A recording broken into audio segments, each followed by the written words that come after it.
Kondisi infrastruktur jalan yang rusak parah di wilayah Provinsi Sumatera Utara mendebarkan aroma busuk bernama korupsi yang tercium hingga ke lembaga anti rasuah. Ya, Komisi Pemberantasan Korupsi (KPK) mengendus 5 proyek pembangunan jalan bernilai 231,8 miliar rupiah di bawah Dinas Pekerjaan Umum dan Penataan Ruang (PUPR) Sumut menjadi incaran para penjahat kerah putih alias koruptor. Melalui operasi tangkap tangan OTT di wilayah Mandailing Natal pada 26 Juni lalu, KPK membongkar dugaan korupsi proyek strategis yang baru akan dilelang itu. 5 orang ditetapkan sebagai tersangka.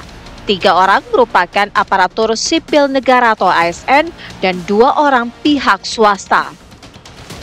Operasi senyap ini bermula setelah ada penarikan uang sekitar 2 miliar rupiah oleh 2 tersangka dari pihak swasta sebagai pelicin untuk mendapatkan proyek pembangunan jalan.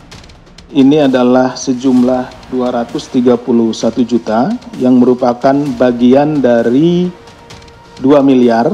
Selebihnya berarti sekitar 769 juta telah didistribusikan.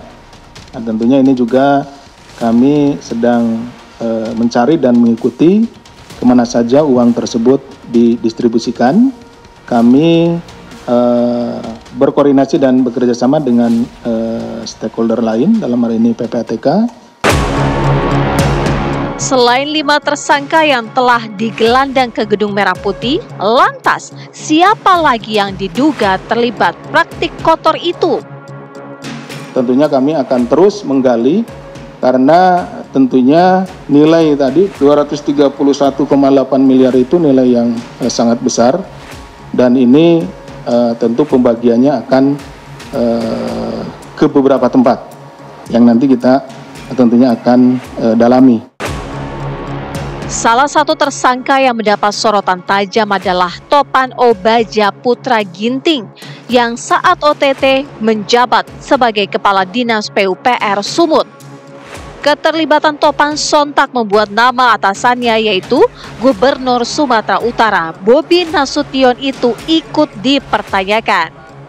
Kalau nanti ke siapapun ya, ke atasannya atau mungkin ke sesama kepala dinas ya, atau ke gubernur, kemanapun itu, dan kami memang meyakini, kami tadi juga sudah sampaikan bahwa kita bekerja sama dengan PPATK untuk melihat kemana saja uang itu bergerak. Nah, kita tentu akan panggil, akan kita minta keterangan. Nah, apa dan bagaimana sehingga uang itu bisa sampai kepada yang bersangkutan. Tidak ada dalam hal ini yang akan kita kecualikan. Bagaimana sikap Bobi Nasution atas kasus dugaan korupsi di wilayahnya yang menggegerkan dan dilakukan oleh anak buah di bawah lingkaran pemerintahannya itu? Ya, namanya proses hukum kita bersedia saja. Itu bersedia saja. Apalagi kok tadi katanya ada aliran uang. Iya, kita, saya rasa semua di sini di Pemprov, kalau ada aliran uangnya ke seluruh jajaran, sesama, apakah ke bawahan atau ke atasan, ada aliran uangnya, ya wajib memberikan keterangan. Pak, tudingan diarahkan ke bawah juga, Pak.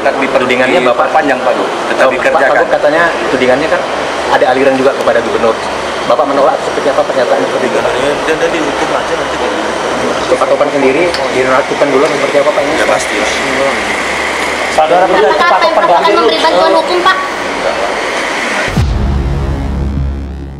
Penggeledahan di rumah Topan yang menjadi bagian serangkaian penyidikan KPK juga membuat sorot mata publik kian tertuju kepadanya. Tak hanya penampakan rumah yang mentereng, tapi juga temuan uang tunai senilai 2,8 miliar rupiah serta 2 pucuk senjata api di rumah Topan.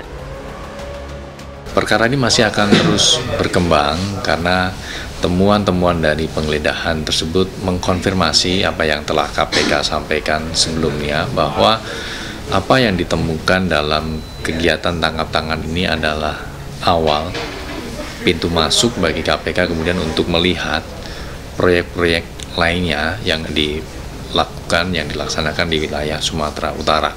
Semuanya akan didalami. Hasil penggeledahan itu juga dinilai bisa menjadi pintu terbaik untuk membongkar sepak terjang Topan. Ia pernah memiliki jabatan penting di Kota Medan dan mengerjakan tak sedikit proyek yang penting pula. Yang OTT itu bahkan hanya 230-an juta baru dapat itu kira-kira dugaannya. Karena itu kan proyek belum dimulai, proyek baru sedang akan, itu kan diatur tendernya. Bahkan tender itu yang berikutnya masih diatur seminggu kemudian kan gitu. Jadi masih masih tahap awal dan uang yang mengalir juga ya baru ratusan juta. Nah, ketika ditemukan uang 2,5 M itu di rumahnya Topan itu, itulah titik pengembangan yang paling utama. Apakah dia juga mengoprek proyek-proyek selama di Pemkot Medan? Karena ini kan baru proyek awal ini, karena dia baru aja dilantik, baru memegang portofolio di pemerintahan Provinsi Sumatera Utara. Nah, kalau di Pemkot Medan bagaimana kan gitu kan?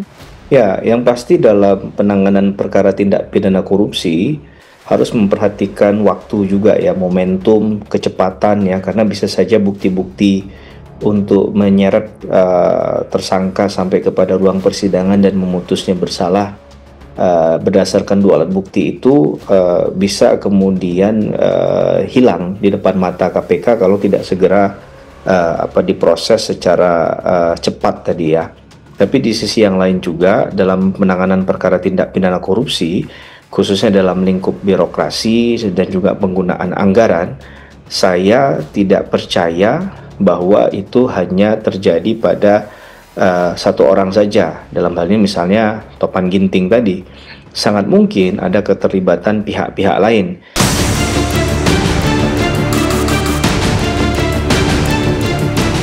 Ya, KPK diingatkan agar bergerak lebih cepat. Jangan sampai ada tikus-tikus berdasi yang ikut dalam lingkaran penjarahan proyek pembangunan jalan di Sumut lepas dari jerat hukum. Sudah saatnya masyarakat merasakan hasil pembangunan infrastruktur jalan yang mulus tanpa ada akal-akalan karena ulah maling-maling uang negara.